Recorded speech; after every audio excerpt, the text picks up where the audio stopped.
బ్రహ్మంగారి మఠం 400 సంవత్సరాల క్రితమే ఫ్యూచర్‌లో జరగబోయే ఎన్నో విషయాలను ముందే చెప్పిన వ్యక్తి బ్రహ్మం గారు. సజీవ సమాధి అయిన బ్రహ్మం గారి మఠం గురించి విషయాలు, ఎలా వెళ్ళాలి, ఎక్కడ ఉండాలి, అన్నదాన సత్రాలు ఎక్కడ ఉంటాయి, ఈ విషయాలన్నీ ఈ వీడియోలో తెలుసుకుందాం. శ్రీ పోతులూరి వీరబ్రహ్మేంద్ర స్వామి గారు 400 సంవత్సరాల క్రితమే భవిష్యత్తులో ఏం జరుగుతాయి అనే విషయాలన్నీ కాలజ్ఞానంలో రాశారు. నేను నైటే ఈ టెంపుల్ రీచ్ అయ్యాను. ఇది టెంపుల్ బ్యాక్ సైడ్ ఎంట్రన్స్. బ్రహ్మం గారు క్రీస్తు శకం 1608లో జన్మించారు. 1693లో స్వయంగా జ్ఞాన సమాధి అయ్యారు. ఈరోజు సాటర్డే అవ్వడం వల్ల ఇక్కడ స్వామివారి ఊరేగింపు జరుగుతుంది. Every Saturday, Sunday, Monday night ఊరేగింపు జరుగుతుంది. అంతేకాదు ఊరేగింపు అయిపోయిన తర్వాత మఠంలో 11 గంటల వరకు భజనలు జరుగుతాయి. బస్టాండ్ నుంచి టెంపుల్ వాకబుల్ డిస్టెన్స్లో ఉంటుంది. బ్రహ్మం గారి మఠంకి వెళ్ళే దారిలోనే ఈశ్వరీదేవి మఠం కనిపిస్తుంది. టెంపుల్ ఎంట్రన్స్ ఇదే. టెంపుల్కి బయట రైట్ సైడ్లో రథం ఉంటుంది.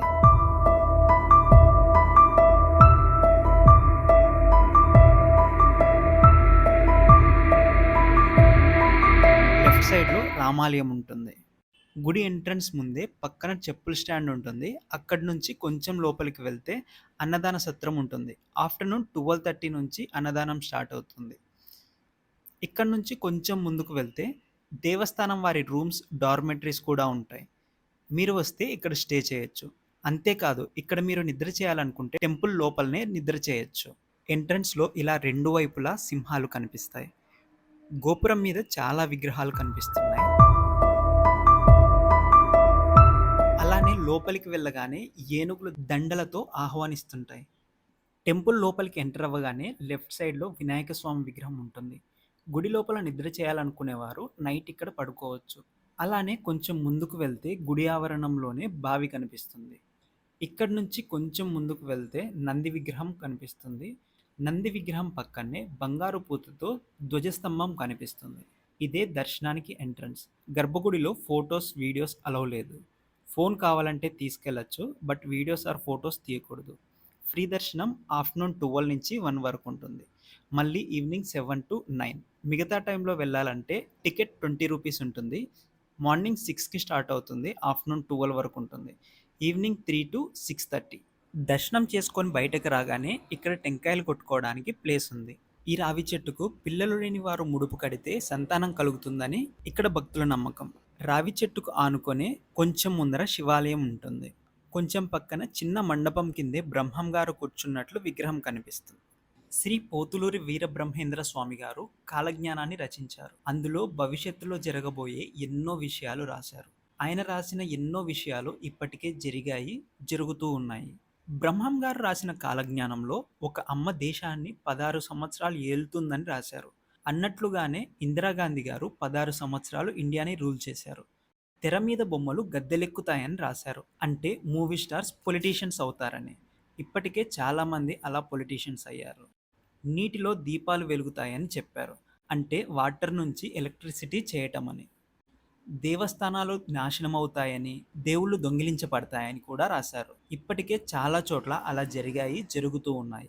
కావాలంటే మనం హంపీని ఎగ్జాంపుల్గా తీసుకోవచ్చు. అక్కడ చాలా దేవాలయాలు ధ్వంసం చేసి విగ్రహాలు దొంగిలించారు. విచిత్ర వ్యాధులు వచ్చి నిలుచున్న వాళ్ళు నిల్చున్న చోటే, పడుకున్న వాళ్ళు పడుకున్న చోటే హతమైపోతారని రాశారు. అంటే కరోనా లాంటి వైరస్ల వల్ల చనిపోతారని చెప్పి ముందే చెప్పారు. ఇలా ఆయన చెప్పిన ఎన్నో విషయాలు ఇప్పటికే జరిగాయి. ఆయన 1608లో జన్మించి 1693లో భక్తుల సమక్షంలోనే సజీవ సమాధి అయ్యారు. తను సజీవ సమాధి అయిన తర్వాత భక్తులందరూ కలిసి ఈ ఆలయాన్ని నిర్మించారు. ఇక్కడ దర్శనం అయిపోయింది. బ్రహ్మం గారు కాలజ్ఞానం రాసిన ప్లేస్ని రవ్వలకొండ గుహ అని అంటారు. ఒక గుహలో కూర్చొని ఆయన కాలజ్ఞానాన్ని రాశారు. ఆ ప్లేస్ గురించి రీసెంట్గా వీడియో పోస్ట్ చేశాను. ఈ వీడియో ఎండింగ్లో లింక్ చేస్తాను, లేదంటే డిస్క్రిప్షన్లో కూడా ఉంటుంది. ఇంట్రెస్ట్ ఉంటే చెక్ చేయండి. ఇక్కడ నుంచి కొంచెం ముందుకు వెళ్తే ఈశ్వరీదేవి గారి మఠం ఉంది. ఈ టెంపుల్ టైమింగ్స్ కూడా సిమిలర్గా బ్రహ్మం గారి మఠం టైమింగ్స్ లానే ఉంటాయి. ఈ టెంపుల్లోకి ఎంట్రన్స్ 10 రూపీస్. ఎంటర్ అవ్వగానే గణపతి విగ్రహం కనిపిస్తుంది. ఈశ్వరీదేవి గారు బ్రహ్మం గారి మనవరాలు.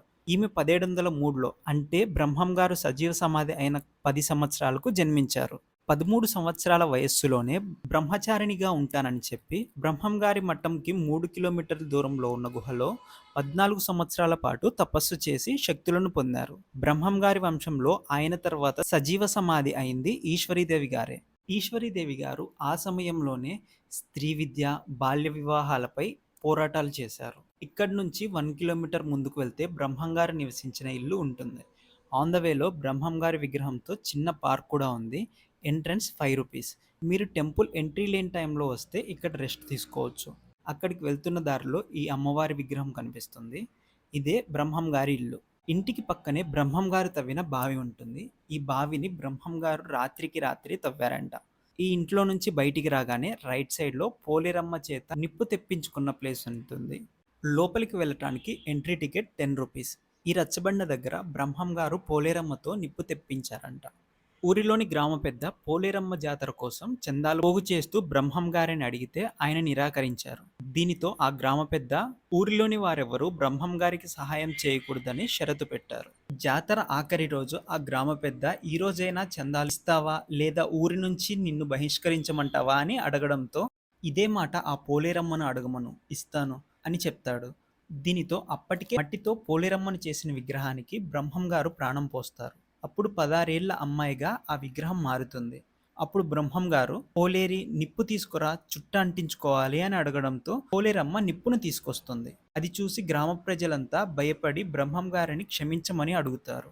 అప్పుడు బ్రహ్మం గారు గ్రామ పెద్ద చేసే తప్పులను తెలియచేయటానికే అలా చేశానని చెప్తాడు. బ్రహ్మం గారు జ్ఞానం చేసుకున్న గుహ యాగంటిలో ఉంటుంది.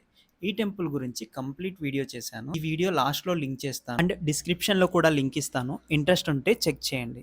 తెలుగు స్టేట్స్లో ఎక్కడ ఉన్నా మైదుకూర్ ఆర్ బద్వేల్ రీచ్ అవ్వండి. మైదుకూర్ నుంచి ఎవ్రీ 30 మినిట్స్కి బస్సు ఉంటుంది. 29 కిలోమీటర్స్ ఉంటుంది. 1 అవర్లో రీచ్ అవ్వచ్చు.